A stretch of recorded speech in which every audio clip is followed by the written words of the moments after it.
Hi there, I'm Coach Kenneth. And I'm Coach Victoria. And today we're going to be talking about stress and breakups. Something that happens really frequently. Yeah, we see a lot of breakups that are caused by stress. You know, life can be very unpredictable, and a lot of that unpredictability can be negative or challenging or difficult. And so those things can really take us out of our emotional connection with our partner. And when,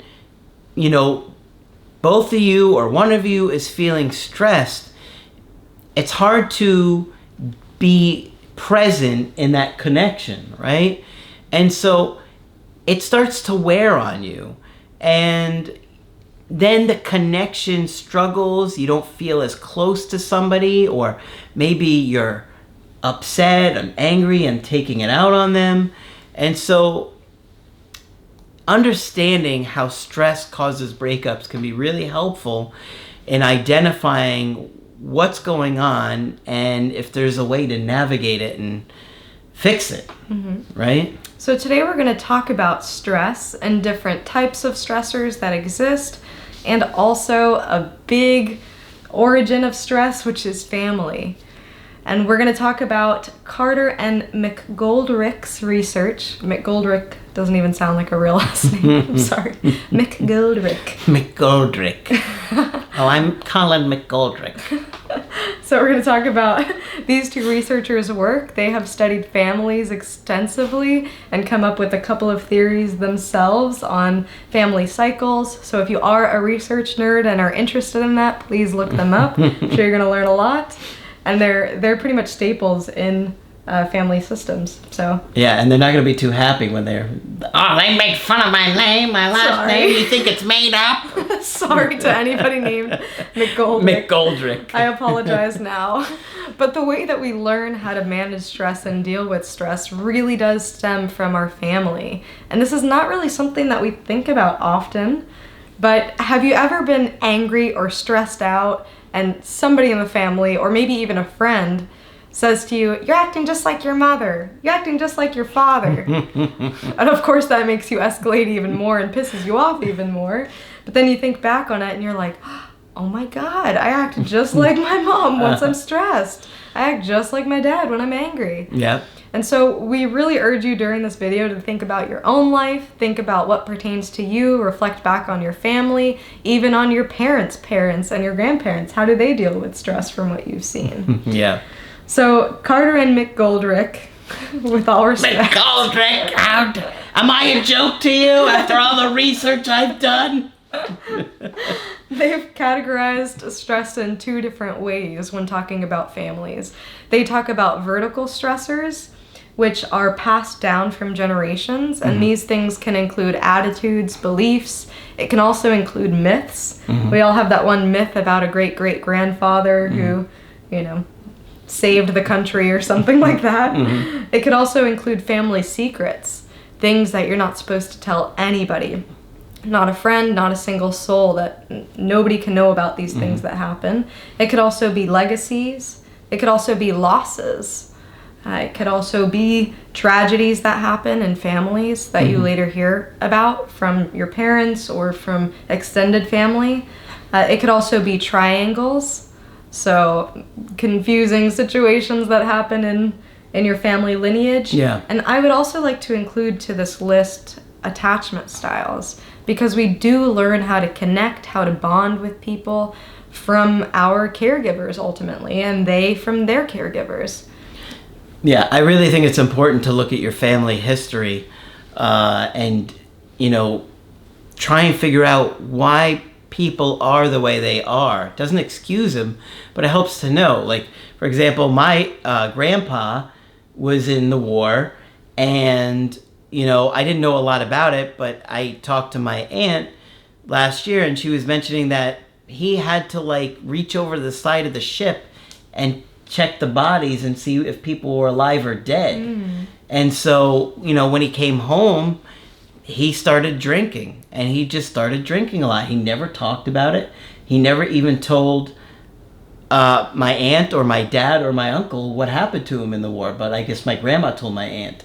And so my grandpa, because he was quiet all the time and he would drink and, apparently he was a quiet drunk. He'd fall asleep at the kitchen table while people were eating. But my dad and my grandpa never really connected or had a good bond together. And my dad even told me one time we were talking, I don't know, for half an hour while I was driving somewhere. And he said, we just talked right now longer than me and my dad ever talked in my entire life. And so, gee, I wonder why my dad was avoidant. Yeah, it really does start to make you think about things differently.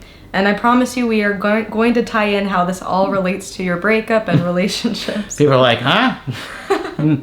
But in my McCormick family, is not Matt. He's not Leslie. McGoldrick. McGoldrick. But even in my family, even silly things can get passed down. Well, I guess it's not so silly, but I'll just explain. So my grandfather, he was a carpenter, and he did end up losing an eye because a chip of the wood ended up going directly in his cornea or something like that, and he lost vision and lost an eyeball. So even now, my mother, whenever we're doing anything crafty or even, having a popsicle stick and playing with it or breaking it or something like that, you can see the fear in my mother's eyes. Be careful, a chip of that wood can go in your eye. And that's been just how we were raised. So even now I'm very conscious about things that are near my eyeball or even going to the beach with sand. And so you can see how even something like that can get passed down. And you can just imagine the gravity, even more serious things that have occurred, tragedies in families, how those things get passed down and how fears can get passed down. And then your granddaughter winds up making a joke about it on the YouTube video. Oh, Grandpa One Eye. I don't know why we called him that. He was actually a really lovely man, or so I hear. And another thing that got passed down was my mom would always say that he had a certain way of peeling fruits. Mm-hmm. And my mom has taught me how to peel fruits this way, and oranges and pomegranates. So it doesn't squirt in your good eye? No, but a very neat and organized way. And so even to this day, I still cut my fruits in a certain way, and I'm very particular about it because my mom learned it from her father. And so, yeah, it's just interesting how... Well, we know why he developed it. Grandpa was like, can't let any of this orange squirt into my eye. This pulp could affect my vision. By the time that happened, but you can see how things get passed down is my point. And I'm sure many of you have your own stories in your own families of things that were passed down. Ironically, we've been friends for 10 years and I've never heard about this grandpa before. Oh, really? Never. I guess we haven't really talked about it. But it is interesting. I guess you're going to learn more about me throughout the course of this video. So that's one category, is vertical stressors, thinking about generations, things passed down. The other stressors are horizontal stressors. So these are basically major life events. Mm-hmm. And these can be predictable, such as marriage, birth of children, death, and major losses. Losing a job, that's a big one. Mm-hmm. Or some things can be unpredictable. Mm-hmm. And this can be illnesses that happen, this can be unemployment, this can be accidents or tragedies, and on a larger scale, natural disasters. Mm-hmm. A good example of this could be pandemics, too, with COVID happening. Nobody could have predicted that. I mean, some of you might think that that's a whole other conversation. Also, divorce is another one that's generally not predictable. People go into relationships and marriages thinking that, it's forever. Yeah. So these are the different types of stressors that do affect humanity, does affect people in general. I mean, we live in Florida, so we get bad hurricanes and parts of Florida will get wiped out, Mm-hmm. And we've seen it affect people that we know, and streets are flooded. Mm-hmm. and it's so we see kind of natural disasters here that put a lot of stress on people. Mm-hmm. And if you think about this in the context of relationships, both of these vertical stressors and horizontal stressors will at some point affect your relationship. Sure. I mean, we've had clients in the Ukraine, right? Oh, yeah. Right, and with the war going on, and mm-hmm. talking about the war going on, and how it's an hour or a couple hours away from where they live, mm-hmm. Yeah, and what's interesting is that those vertical stressors can also have an impact on how you manage those horizontal ones. And so if you're thinking about life in general and thinking about how you manage stress coming from your parents, you can see that whatever comes your way, whatever life throws your way, you deal with differently than maybe your partner would. Yeah.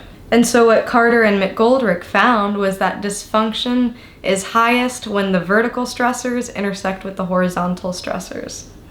So a good example of this could be loss. So let's say there was a major loss within the family line that has affected generation after generation after generation. This could be, in one example, a grandfather who is adopted, who didn't know his ancestors. Mm-hmm. So there's this big blank that ends up being passed down.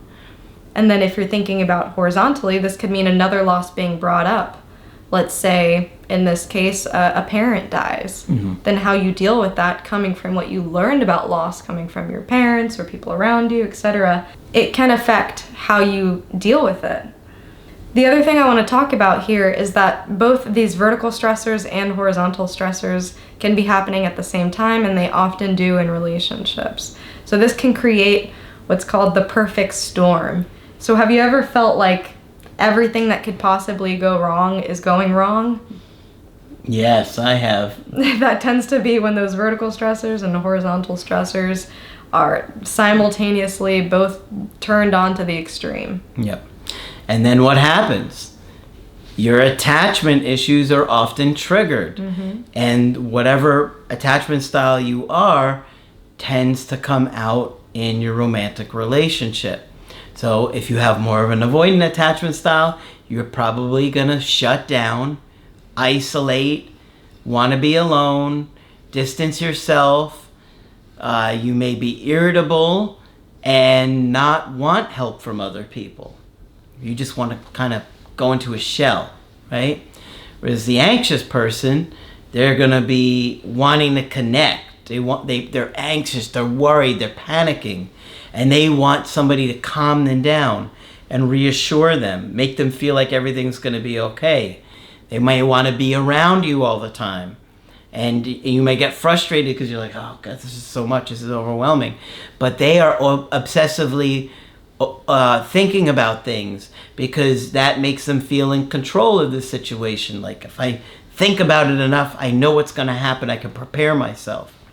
And another big one is the anxious person often catastrophizes things. And they could take some information and make it into the worst possible scenario. Mm-hmm. And what's interesting is that a lot of times those vertical stressors aren't as apparent until an unpredictable horizontal stressor comes into the picture. Mm-hmm. And what I mean by that is that I hear from many of you saying, we never fought. Our relationship was great up until the point that she had to go to med school, or up until the point that his father died. Mm-hmm. And so you really do see how one's attachment style operates, functions under stress when it happens. Yeah. And you really do see how they are affected by that lineage, by their ancestry, by the things that have been passed down when they are faced with a huge life event like that. And so breaking these cycles, it means doing the uncomfortable thing. I know a lot of you who do have a history of trauma, who are working in therapy, have heard that phrase that you are breaking generational curses, that you are breaking generational chains. Mm-hmm. And all of that is true. And it also means not relying on those patterns that you may have learned from your family, learning different ways of managing stress through therapy and also through things like you're doing right now, exposing yourself to different mental health content, seeing how other people manage stress and get through their lives, and finding healthier ways to cope with things. And it also does mean doing something different. I'm also sure that there's probably some strengths that your family has, some healthy ways that your family does cope. Maybe your family does come together and you can love on and support each other. Remember to hold on to those good things and remember your strengths too. That's a good point. Mm-hmm. And it is going to feel uncomfortable when you are trying something different or doing something different. And throughout this whole process, remember to be compassionate to yourself. Sometimes we can realize how our way of handling stress impacts other people and impacts the people around us, and we can really beat ourselves up once we realize that other people have been hurt. remember that we're all in this together. We're all working and growing on becoming better human beings. So please be kind to yourselves. Yep. It's not easy to work through your issues and the family issues. And a lot of times you may even feel like the black sheep. Mm-hmm. But Margaret loved the black sheep of the family. And she would often talk about how the black sheep is often the one that is trying to be the healthy one and break all of the things that Victoria's been talking about today. So, thinking about these things, and not in a blaming way of, oh, my family did this and that, and just in a way of just trying to understand why they did the things they did, how maybe they needed to do those things just to survive. Why did they stuff those emotions? Why didn't they deal with these things? Maybe it was the only way they could get through the day. They were in survival mode. But by understanding your family history, it can help you work through your own issues and be a better partner, a better parent, a better friend, a better family member, and not allowing those things that maybe triggered you in your past to continue to trigger you, that you work through it and you say, okay, I'm not going to allow that to affect me the way that it did. I'm going to be mindful of it, and I'm going to do things differently. Mm-hmm. And I read something recently. It was someone's post, and it said something about remembering those generational curses that your parents have broken and their parents have broken. And so as a human species, in general, we do strive to be better and better. And so sure, your parents might have messed up a bit. There are probably things that they could have done better, but also remember some of those efforts that they did make, some things that they did do differently. Absolutely. I saw it with my own dad. I saw my dad really work through a lot of stuff, and we wound up having a fantastic relationship where I could talk about anything to him. He was incredibly supportive, and he was a great dad for my younger brother. So I saw my dad work through a lot of the issues, and he certainly didn't have a relationship with me like he had with his dad. Mm-hmm. So he managed to go through a lot of that and work through a lot of that. And it really kind of amazed me to see at the end of his life, like, how many people truly admired my dad and how many people came to his life celebration, even though it was during COVID and there were restrictions and limitations, and yet there wasn't a seat there, and people were coming from different parts of the country and flying there and driving hours there because he meant that much to them. So, it was nice to see him break those generational traumas that he had with his own dad. Mm-hmm. Yeah, that's awesome to hear. And even thinking about my own family, there has been a lot of racism in my family's history, and thinking about my mother, who is Italian, marrying somebody who is Puerto Rican, that was, revolutionary for her time. And, thinking about it now, their story is much like West Side Story, the musical. Yeah. A little bit. Yeah, and my grandma was like that with my dad, too. My dad's mom was upset that he married an Italian woman because she was English and Irish, and they didn't like the Italian. And my dad said, growing up, he thought, I don't understand. The Italian people next door are great. I love these people. Why wouldn't you like these people? And so I saw a lot of anger in my dad towards his parents because of old school mindset and mentality. And he really broke through that too. Right. So pushing the status quo can be a really good thing and can lead to a lot of really positive outcomes and a lot of healthy outcomes. So that's what we mean to say with that. And I also want to remind you that as we're talking about this, we are talking a lot about your own personal work to do. If you are in a breakup and now realizing, wow, okay, my ex did have a lot of their own stressors, vertical stressors, horizontal stressors, diagonal stressors, circular stressors, all the stressors you can think of. Remember that it is your own personal responsibility to improve the way that you manage stress. You cannot enter into your ex's body and manage stress for them. That is their own personal journey that they have to go through and learn for themselves. And you can support them, you can encourage them, you can challenge them, but you cannot do that work for them. Yeah. Yes, you cannot. And as much as we may want to, it's on each of us to work through those things. So hopefully this has put some perspective out there for you to think about on stress and how it causes breakups. And I hope we don't get some nasty email for the McCormicks, the McGoldwicks. I apologize. But if you do have a complaint, send it to Vicky. No. Because I don't want it. All right. But if you want to get our help personally, you can get it on my website, askcraig.net. I do email coaching and I do Skype. And of course, Coach Victoria does Skype coaching. I'm here whenever you need to talk. Just click on her name on the website to do that. But that's it for this video. I'm Coach Craig Kenneth. And I'm Coach Victoria. And we will talk with you soon.